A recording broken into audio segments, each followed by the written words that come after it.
You don't really believe in fate, but sometimes the universe throws you into a story you didn't audition for. You're on your way to a meeting that you almost didn't accept. Your agent told you about it with that breathless tone, a once-in-a-lifetime offer. You, the struggling writer whose mother just passed away, are about to meet the husband of a best-selling author. That's how it starts, with loss and then with a stranger. Jeremy Crawford waits for you in a coffee shop. He looks tired, like someone who's been awake for years, but there's warmth in the way he smiles. You notice the wedding ring before anything else, a small circle that glints every time he moves his hand. He tells you about Verity, his wife, who can no longer write, who was in a terrible accident. He talks about her books, her success, her unfinished series. Then he tells you what he needs, someone to finish her work. You think about it while watching the sunlight move across the table. It's strange to be invited into another writer's world. Stranger still when that writer is alive, just unreachable. Jeremy's voice is low, careful. There's a steadiness to him that feels safe, even though the words he's saying are anything but. He says Verity admired your writing, that she once called you quietly brutal. You almost laugh. It's the nicest insult you've ever heard. But you nod, and you listen. He explains that Verity's publishers are desperate. They need someone who can mimic her style, finish the last 3 books, and keep the empire alive. You don't answer right away. You stir your coffee, watching it swirl, and you feel your pulse in your throat. You need the money. You need the distraction. You need something. When you finally agree to visit the Crawfords' house, you feel like you've signed a secret pact with yourself, a promise that life won to stay small. Later that day, as you walk through the streets, your phone buzzes. It's your agent again, confirming everything. The car will pick you up tomorrow. You tell yourself it's just a job, but the city feels different tonight, quieter, heavier. You can't stop thinking about Jeremy's eyes, about the softness in his voice when he said Verity's name. That night, you don't sleep much. You think about your mother's empty apartment, about the books you never finished, about the possibility of a fresh start. Maybe for once, you'll write something that saves you. The next morning, you pack light, a few clothes, your laptop, a notebook with a coffee stain you can't remember spilling. The drive out of the city feels endless. The buildings fade into trees and the air changes, less smoke, more silence. The house waits for you at the edge of a lake, huge and quiet, with windows that look like unblinking eyes. Jeremy meets you at the door. He looks relieved to see you, as if your presence somehow steadies the chaos inside. He introduces you to Crew, his young son, a boy who still has laughter hiding somewhere in him despite the grief in his small voice. The house smells like pine and paper, and there's an echo in every room, as if the walls have stories they want to tell. He takes you upstairs to the office. It's Verity's space untouched. Manuscripts scattered like fallen leaves, notes pinned to the wall, a faint scent of her perfume lingering in the air. You run your fingers along the desk, and the surface feels cold. When you ask where Verity is, Jeremy's face shifts. He leads you quietly down the hall, opens a door, and there she is, lying still in bed, her eyes half open but empty, her body frozen in a silence that doesn't feel peaceful. You whisper a hello, not sure if she can hear you.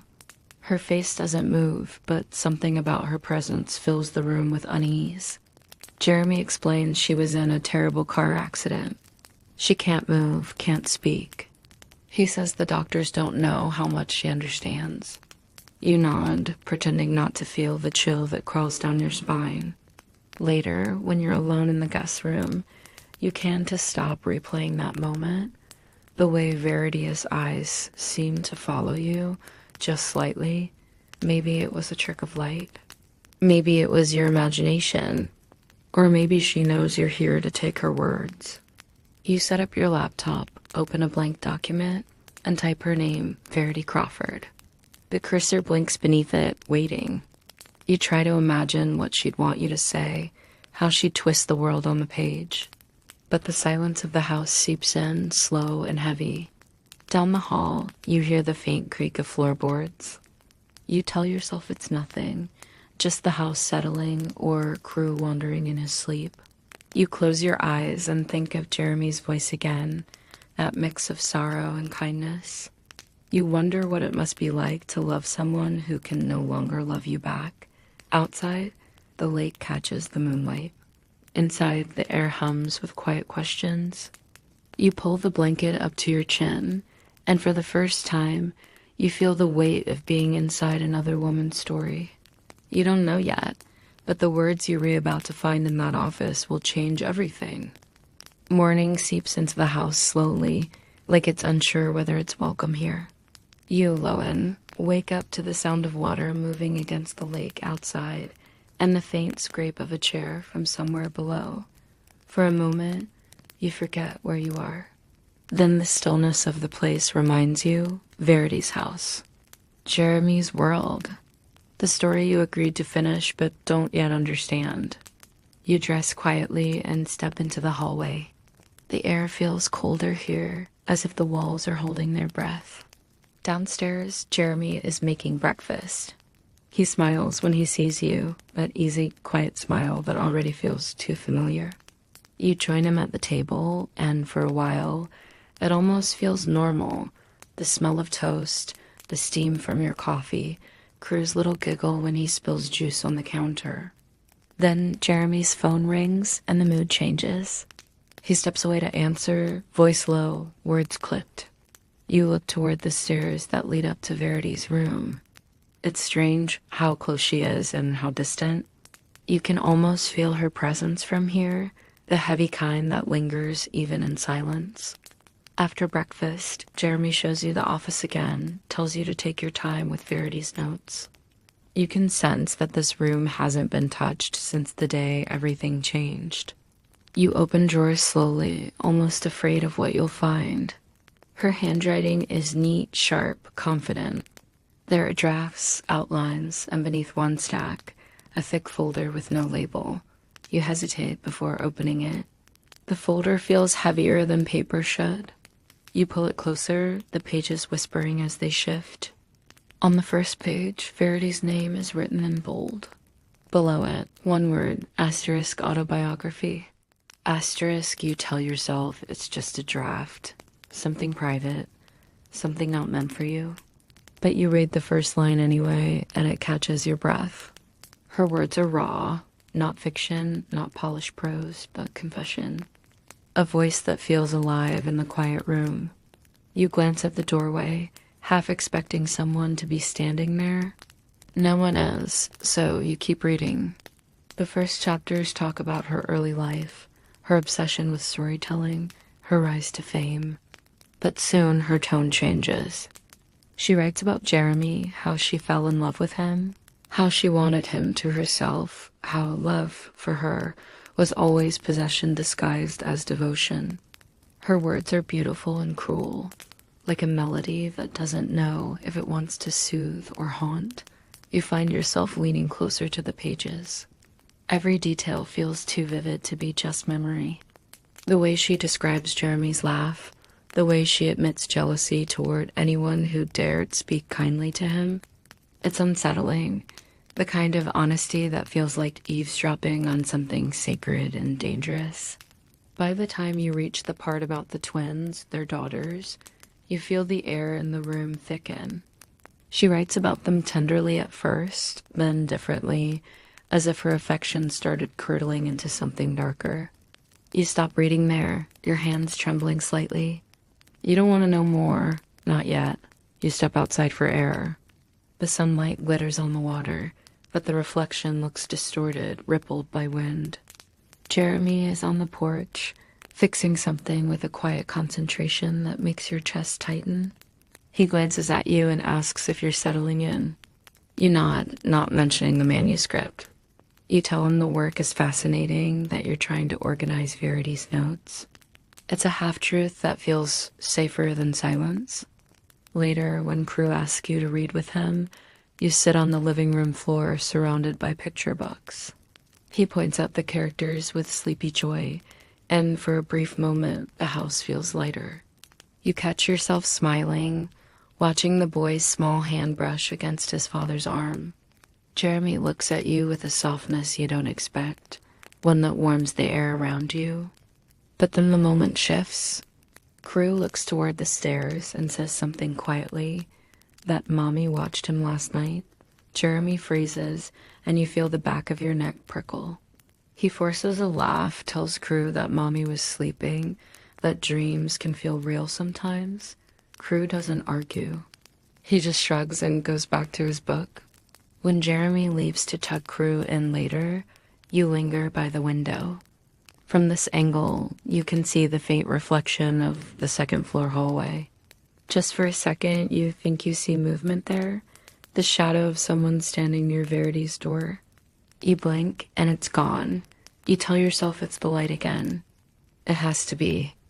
Night falls thickly over the house. You make tea in the kitchen, your favorite mug warming your hands. Lavender scented, the same one you brought from home. The scent grounds you. You drink slowly, letting the warmth calm the tremor you can't name. When you go upstairs, you pass Verity's room. The door is open a few inches. Inside, the lamplight glows faintly. You stop listening. You can hear breathing, steady, slow, too deliberate. You think about stepping in, about saying goodnight. But something holds you back. Instead, you go into the office. The folder waits on the desk, right where you left it. You should close it, maybe even tell Jeremy about it, but your hands act before your mind does. You sit, and you start reading again. Verity's voice pulls you under. She writes about accidents, about love that burns, about the way motherhood changes a woman until she becomes both protector and destroyer. Her tone is confessional but proud, as if every dark truth she writes redeems her somehow. You find yourself lost in her rhythm and the sharp edges of her thoughts. When you finally glance up, the house is silent again. The clock says 2:13 a.m. The air feels heavy, dense. You close the folder carefully, stand, and stretch. Then from the hallway, a faint sound, like the creak of a floorboard. You freeze. It's right outside the door. You hold your breath, waiting. The sound fades, replaced by the hush of the night. You tell yourself it's Jeremy checking on Crew. You tell yourself that twice before turning off the light. But when you glance one last time toward the hallway, you see it again. The faintest shift of shadow, the suggestion of movement just beyond Verity's open door. And you can't shake the feeling that she's awake. The morning after feels slower, heavier, as if the house itself stayed awake with you. You, Lowen, sit on the edge of your bed, eyes unfocused, trying to remember how it felt before you opened that folder. Before Verity's voice began whispering her truth into your mind. The words are still there, like ghosts behind your thoughts. Downstairs, Jeremy's already awake. He's making pancakes with Crew, a smell of butter softening the edges of your nerves. You walk into the kitchen, trying to look rested, trying to smile. Jeremy greets you with that calm warmth that always seems to make the air safer. Crew waves a sticky hand, grinning. For a moment, it almost feels like the world outside this house doesn't exist.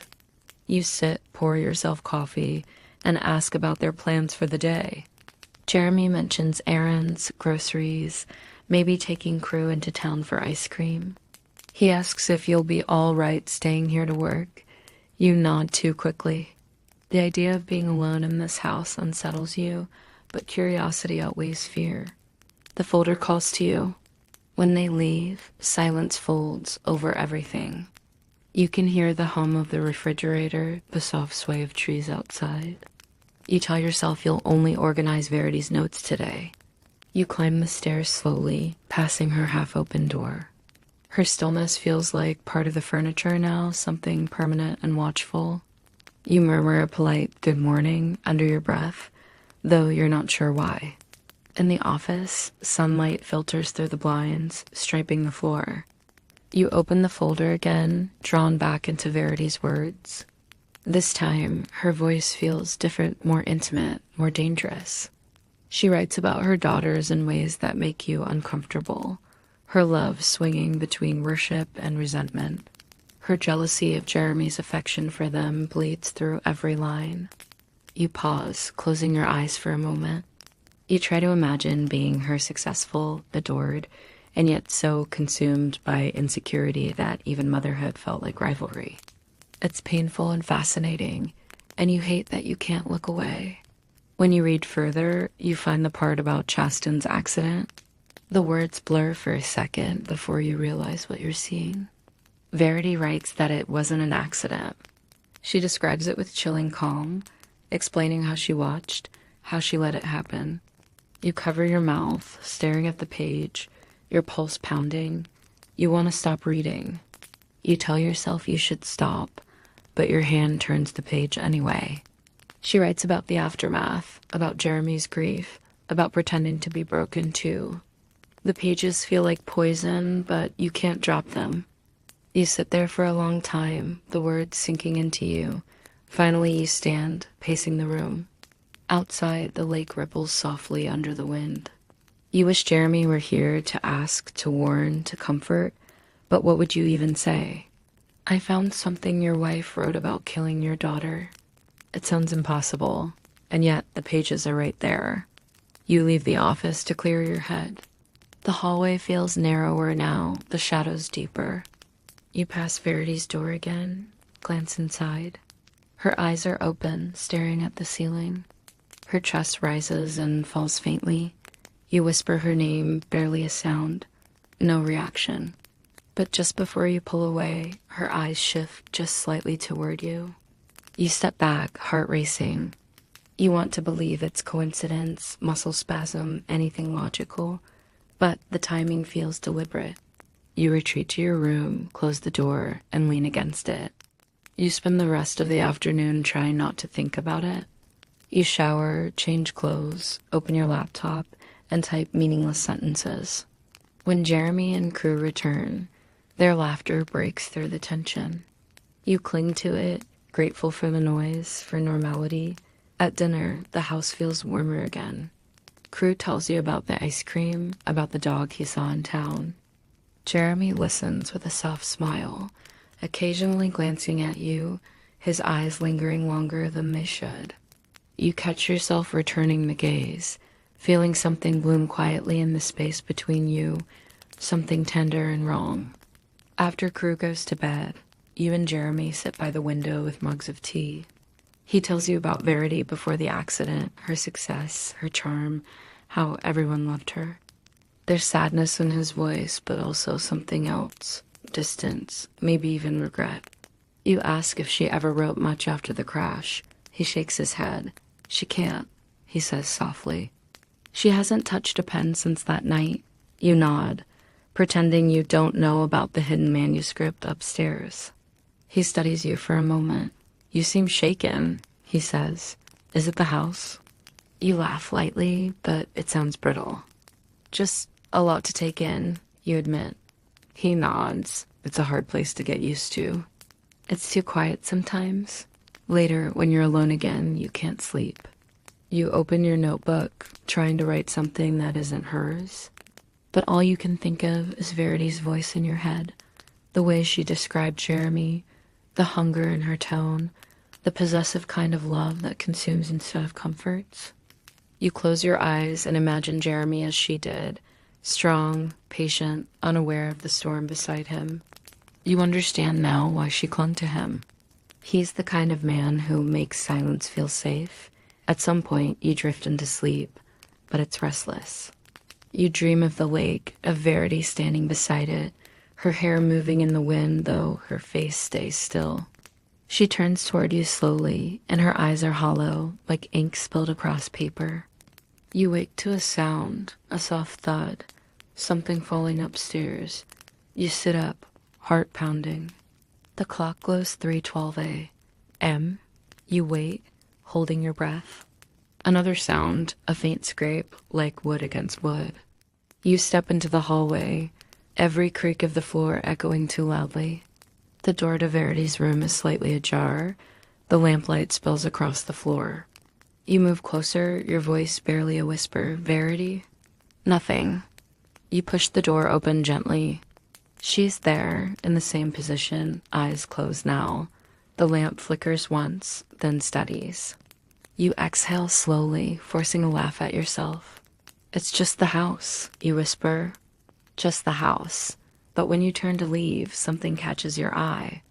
On the nightstand, the glass of water that was half full this morning is empty. Completely empty. You stare at it, the chill running through you sharper than before. You back out of the room, close the door quietly, and return to your bed. You lie awake until dawn, the lake whispering against the shore outside, wondering what's real, the woman in the bed, or the one you've met through her words. And deep down, you know, the answer will hurt either way. You, Lowen, wake up late the next morning, the light already slanting high across the wall, the air still thick with the unease of last night. You tell yourself you imagined it, the empty glass, the soft thud, but the thought won't leave. It hums at the edge of your mind while you shower, while you dress, while you walk downstairs trying to look normal. Jeremy's in the kitchen again. He's humming softly as he cooks, sleeves rolled up, the morning sun touching his face. For a moment, it feels safe again, as if last night was only a dream. Crew runs in, still half asleep, curls messy, carrying a stuffed dinosaur that's missing an eye. You smile at him, grateful for the small distraction. Breakfast passes quietly. Jeremy asks about your work, about how the writing's coming along. You say you've been outlining, sorting through Verity's notes, trying to piece together her story. You don't tell him about the manuscript, or the confession, or the fear that's settled into your bones. After he leaves to run errands, you go upstairs. You tell yourself you won't open the folder again. But the promise doesn't last. Curiosity has become hunger. You sit at the desk, fingertips hovering, and then you begin to read. The next chapter begins with a date, the day after Chasten's death. Verity writes about the funeral, the sympathy, the numbness that never came. She writes about Harper, the twin who survived, and how she couldn't look at her without feeling the echo of the one she lost. Her grief mutates into something unbearable. She admits to hating the reflection of her own daughter. Your stomach twists as you read. You want to look away, but you can't. The pages blur as you turn them, her words sinking deeper. How she planned it again. How she almost did it. How Jeremy stopped her without even knowing. You close the manuscript, pressing your palms against it as if to silence her voice. You pace the room. The air feels too still, too close. You can't keep this secret anymore. He deserves to know. But how do you tell a man that the woman he still loves might have killed their children? You decide to wait until tonight.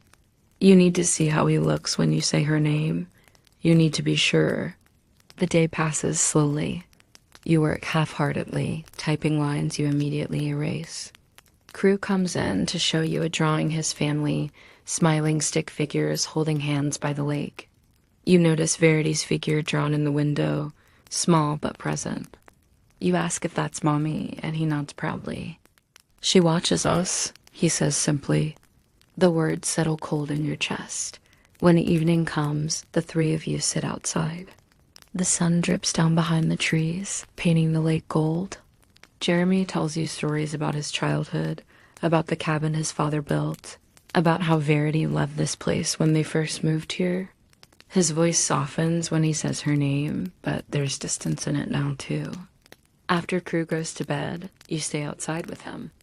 The night air is cool, brushing against your skin. He looks at you for a long moment before speaking.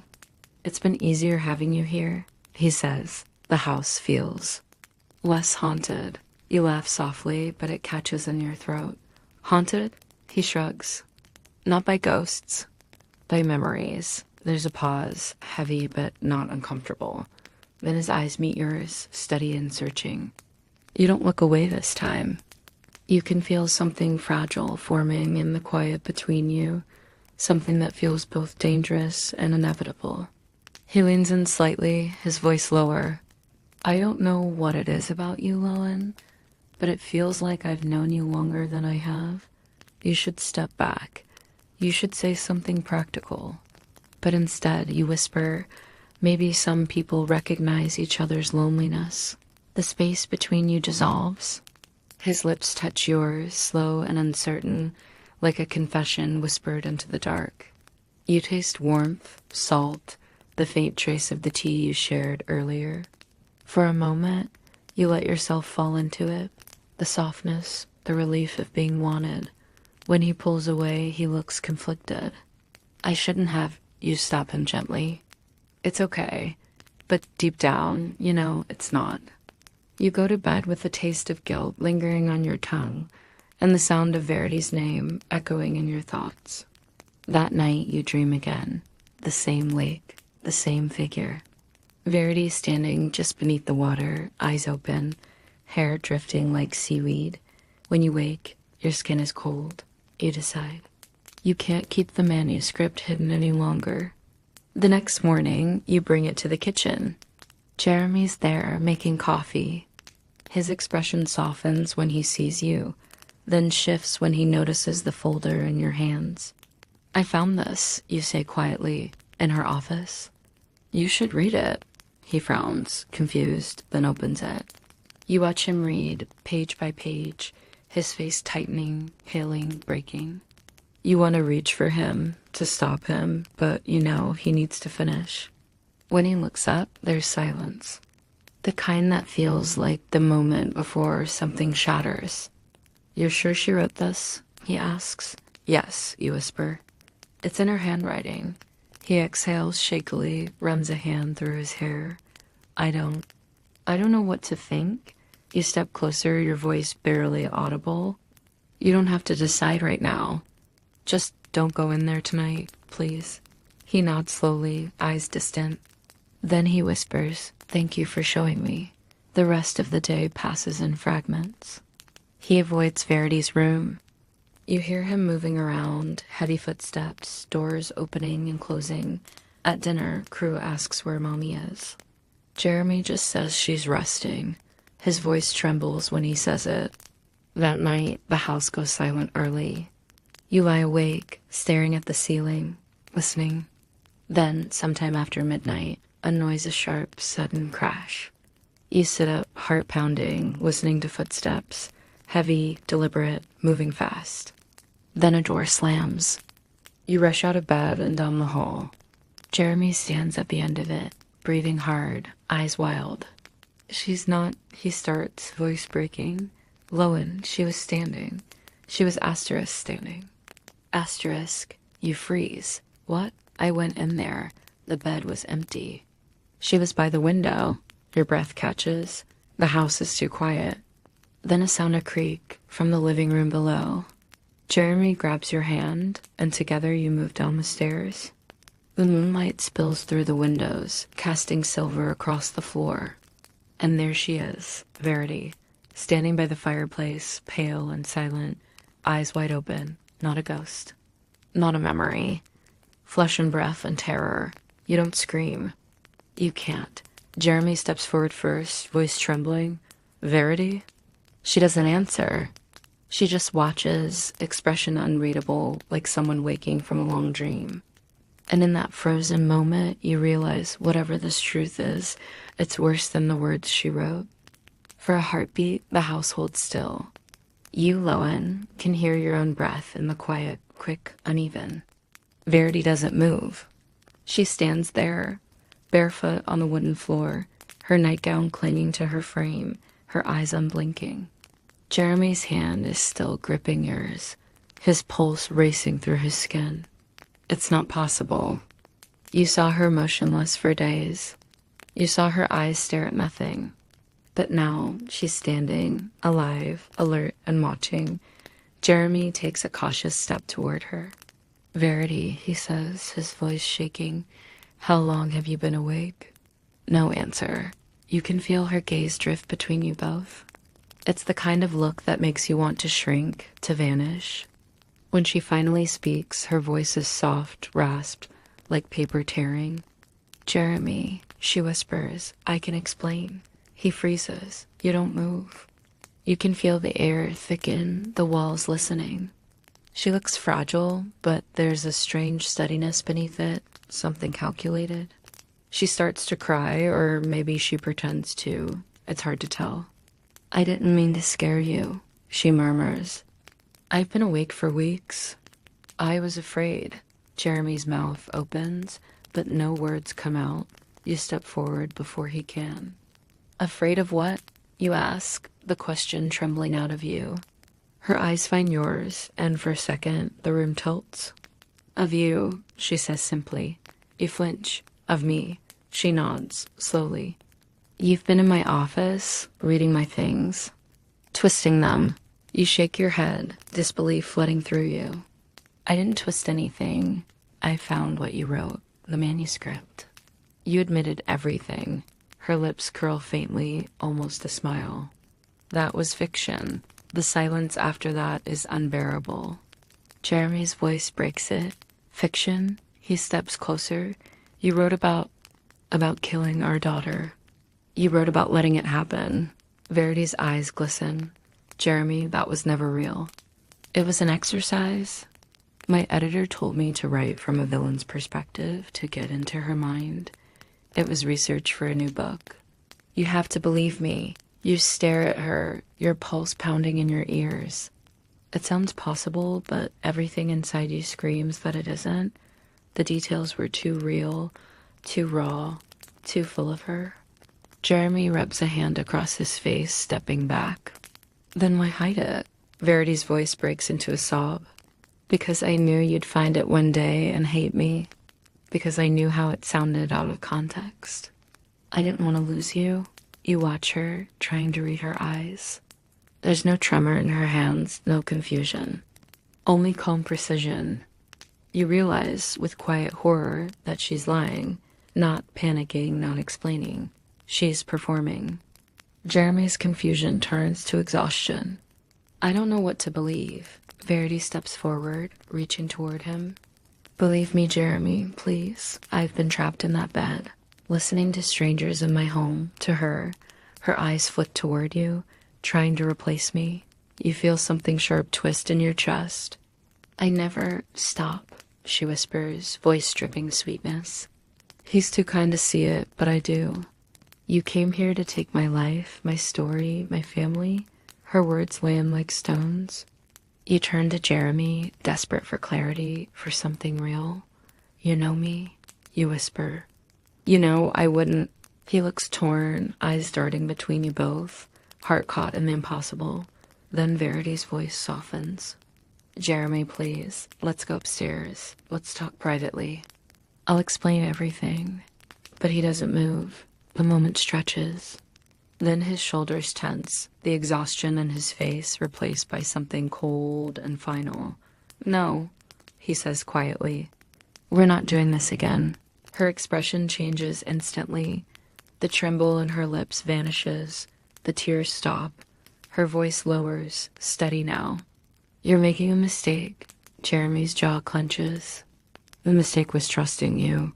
You can barely breathe." The world narrows to the three of you.